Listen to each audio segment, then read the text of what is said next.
India के सबसे बड़े प्राइवेट बैंक का नया चेयरमैन अपनी बैंक की सालाना मीटिंग में खड़े होकर पूरे कॉन्फिडेंस के साथ कहते हैं कि हमारे बैंक में कोई गवर्नेंस प्रॉब्लम नहीं है। और यही बैंक इसी हफ्ते अपने खुद के सीईओ, सीएफओ और एक और सीनियर ऑफिसर को पेनल्टी देते हैं। सवाल ये है, अगर सच में सब कुछ ठीक है तो अपने ही टॉप के लोगों को पनिश क्यों किया गया? आज हम पूरी कहानी को समझेंगे स्टेप बाय स्टेप। अब सबसे पहले इस न्यूज़ आर्टिकल को देखते हैं। एचडीएफसी बैंक के नए part time chairman Rajiv Kumar, जो कि इंडिया के फॉर्मर चीफ इलेक्शन कमिश्नर रह चुके हैं, उन्होंने बैंक की 32nd एजीएम यानी कि एनुअल जनरल मीटिंग में, जो कि 5 अगस्त वेडनेसडे को वीडियो कॉन्फ्रेंसिंग के जरिए हुई थी, उन्होंने ये बोला कि सिस्टेमिक लेवल पर कोई गवर्नेंस रिलेटेड इशू नहीं है। यानी उनका पॉइंट ये था कि जो भी हुआ वो एक स्पेसिफिक रिजॉल्व्ड मामला था, पूरे बैंक के सिस्टम में कोई बड़ी खराबी नहीं है। इसी एजीएम में एक और इम्पॉर्टेंट चीज़ हुई जो डायरेक्टली हमारे पैसे से जुड़ा हुआ है। शेयर होल्डर्स ने 13 रुपये पर शेयर का डिविडेंड अप्रूव कर दिया, जो कि 6 अगस्त यानी कल से पे होना शुरू हो चुका है। इसके साथ बोर्ड ने 60,000 करोड़ तक के बॉन्ड्स रेज करने की भी अप्रूवल ले ली है। मतलब बैंक आगे ग्रोथ के लिए कैपिटल जुटाने की तैयारी कर रहा है। अब ये जो स्टेटमेंट आया कि बैंक में कोई गवर्नेंस इशू नहीं है, ये किस बैकग्राउंड में आया हम वो समझ लेते हैं। देखिए, मार्च 2026 में एचडीएफसी बैंक के जो तब के चेयरमैन थे अतानु चक्रवर्ती, उन्होंने अचानक से रिजाइन कर दिया 18 मार्च को। अपने रेजिग्नेशन लेटर में उन्होंने लिखा कि पिछले 2 साल में बैंक के अंदर कुछ ऐसी प्रैक्टिसेस, कुछ ऐसी हैपनिंग्स उन्होंने ऑब्जर्व की, उन्होंने देखी जो उनके पर्सनल वैल्यूज और एथिक्स से मैच नहीं कर रही थी। बाद में एक इंटरव्यू में चक्रवर्ती ने और क्लियर किया कि उनका डिसएग्रीमेंट किस मुद्दे पर था। क्रेडिट सूस के परपेचुअल बॉन्ड्स की मिस सेलिंग यानी कि बिक्री को लेकर के उनका कहना था कि इसी बात पर उन्होंने मैनेजमेंट से अपनी चिंता शेयर की थी। अब जो एलिगेशंस उन्होंने लगाए थे, इस मामले को इंडिपेंडेंटली इन्वेस्टिगेट करने के लिए 2 बड़े आउटसाइड लीगल फर्म्स को हायर किया गया, विल्सन सॉन्सनी गुडरिच एंड रोसाटी और वाडिया घांडी। 2 महीने की जांच के बाद उन्हें ऐसा कोई एविडेंस नहीं मिला जो चक्रवर्ती के स्टेटमेंट को सपोर्ट करे। उस स्टेटमेंट को सपोर्ट करने जैसा कोई एविडेंस तो नहीं मिला, लेकिन जब ये 2 लॉ फर्म्स जांच कर रहे थे तब उन्हें कुछ और मिला। Maharashtra state road development corporation यानी कि एमएसआरडीसी के साथ बैंक के 2017 और 2021 के डिपॉजिट अरेंजमेंट्स। आरबीआई का रूल है कि अगर बैंक एक क्लाइंट को स्पेशल डिपॉजिट रेट देता है तो उसी प्रोफाइल के सभी क्लाइंट्स को वही रेट मिलना चाहिए। यहाँ ऐसा पूरी तरह फॉलो नहीं हुआ। कमिटी ने इसे बिजनेस ओवर रीच कहा है। मतलब नीयत गलत नहीं थी, प्रोसेस में गलती हुई है। और इसी गलती को लेकर बोर्ड ने पेनल्टी भी लगाई है। और पेनल्टी सिर्फ सीईओ तक लिमिटेड नहीं है। सीईओ शशिधर जगदीशन, सीएफओ यानी कि chief financial officer Srinivasan Vaidyanathan और group head retail assets Arvind Vohra, तीनों को वार्निंग लेटर और 1 लाख का जुर्माना दिया गया है। अब एक और चीज मैं बता दूं, आरबीआई ना तो इसे दूर से देख रहा है और ना ही वो चुप्पी साधे बैठा हुआ है। आरबीआई ने खुद एचडीएफसी बैंक से पूछा कि ये 1 लाख का जो फाइन है वो किस वजह से दिया गया है। मतलब रेगुलेटर एक्टिव रूप से इस पूरे मामले पर नजर रखे हुए थी। अब ये समझते हैं कि चक्रवर्ती के जाने के बाद क्या हुआ।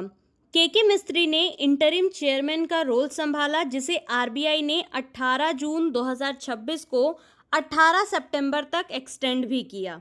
फिर 29 जून 2026 को बोर्ड ने डिसाइड किया कि राजीव कुमार रेगुलर 3 साल के टर्म के लिए चेयरमैन बनेंगे। मतलब ये कोई और इंटरिम अरेंजमेंट नहीं था, एक फिक्स 3 साल का टर्म था। और 15 जुलाई 2026 को आरबीआई ने इस अपॉइंटमेंट को ऑफिशियली अप्रूव कर दिया। इसी हफ्ते 5 अगस्त की एजीएम में शेयर होल्डर्स ने भी इस अपॉइंटमेंट को फॉर्मली अप्रूव कर दिया। मतलब अब ये पूरी तरह कंफर्म हो चुका है।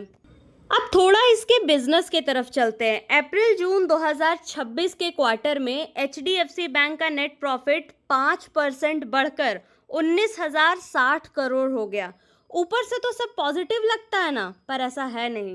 एक नंबर छुपा हुआ है जो असली तस्वीर बताता है। नेट इंटरेस्ट मार्जिन, यानी बैंक डिपॉजिट पर जो इंटरेस्ट देता है और लोन पर जो इंटरेस्ट लेता है, दोनों के बीच का गैप है नेट इंटरेस्ट मार्जिन। इस क्वार्टर में ये मार्जिन बैंक की पूरी हिस्ट्री में सबसे कम लेवल पर पहुंच गया है और ये एमएसआरडीसी वाले डिपॉजिट प्राइसिंग इशू से डायरेक्टली या इनडायरेक्टली कनेक्ट हो सकता है। इस सब ड्रामे के बीच स्टॉक का क्या हुआ ये देखते हैं। आज 7 अगस्त को एचडीएफसी बैंक का प्राइस है 731 रुपए के आसपास। कल के क्लोज से 3 रुपए 30 पैसे यानी कि 0.45% नीचे। इसका 52 वीक हाई है 1020 रुपए 50 पैसे, जो अक्टूबर 2025 में टच हुआ था। मतलब स्टॉक अपने 52 वीक हाई से करीब 28% नीचे ट्रेड कर रहा है। पिछले एक साल में स्टॉक ने 27% से ज़्यादा का नुकसान दिया है। यानी सिर्फ हेडलाइंस नहीं, मार्केट भी इस पूरी गवर्नेंस कहानी, एनआईएम प्रेशर और सीईओ रीअपॉइंटमेंट की अनसर्टेनिटी को प्राइस में फैक्टर कर रहा है। जब तक ये सब क्लियर नहीं होता, स्टॉक अपने हाई से दूर ही रहने के चांसेस ज़्यादा है। अब आगे क्या होगा ये समझ लेते हैं। तो देखिए, पहला ट्रिगर ये है कि सीईओ शशिधर जो जगदीशन है, उनका करेंट टर्म 26 अक्टूबर 2026 को ख़त्म हो रहा है। वो 2020 से सीईओ है। 2023 में उनका जो टर्म है वो एक्सटेंड हुआ था।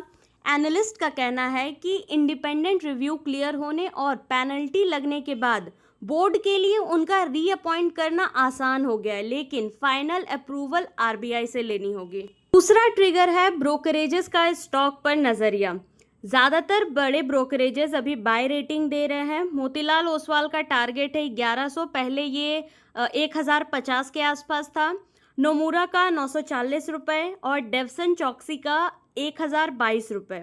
क्यूमुलेटिव एवरेज देखें तो 11 ब्रोकर्स का एवरेज टारगेट 1002 रुपये के आसपास है।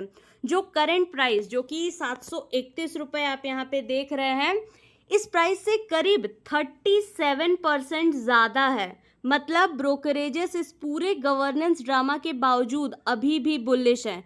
उनका मानना है कि एनआईएम प्रेशर आने वाले क्वार्टर्स में इम्प्रूव होगा। तीसरा ट्रिगर ये है कि जब तक एनआईएम इम्प्रूव नहीं होता, मार्जिन्स पर प्रेशर रहेगा। अगला बड़ा ट्रिगर जो है वो होगा जब बोर्ड सीईओ के रीअपॉइंटमेंट का फॉर्मल अनाउंसमेंट करेगी। अक्टूबर 2026 के आसपास ये एक्सपेक्ट किया जा सकता है। और एक इम्पॉर्टेंट बात, ये वीडियो सिर्फ एजुकेशनल पर्पस के लिए है, कोई बाय एंड सेल रिकमेंडेशन नहीं है। तो किसी भी तरह का इन्वेस्टमेंट करने से पहले आप अपना खुद का रिसर्च कर ले या किसी से भी रजिस्टर्ड फाइनेंशियल एडवाइजर की सलाह ले लें। हम एक बार रिकैप कर लेते हैं। नए चेयरमैन ने 5 अगस्त की एजीएम में बोला कि सब ठीक है। इसी मीटिंग में 13 रुपये का डिविडेंड भी अप्रूव हुआ। बोर्ड ने खुद अपने 3 सीनियर लोगों को पेनल्टी भी लगाई।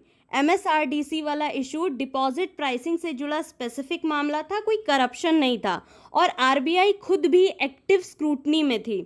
तीनों बातें एक साथ सच है, बस अलग अलग एंगल से। सबसे बड़ा अलग ट्रिगर होगा सीईओ रीअपॉइंटमेंट पर आरबीआई की फाइनल अप्रूवल। अगर ये वीडियो आपको काम का लगा हो तो लाइक एंड शेयर करके चैनल को ज़रूर से सब्सक्राइब कर लीजिएगा और हाँ, बेल आइकन दबाना मत भूलिएगा। मिलते हैं आप सभी से अपने अगले वीडियो में। Thank you very much for watching the video.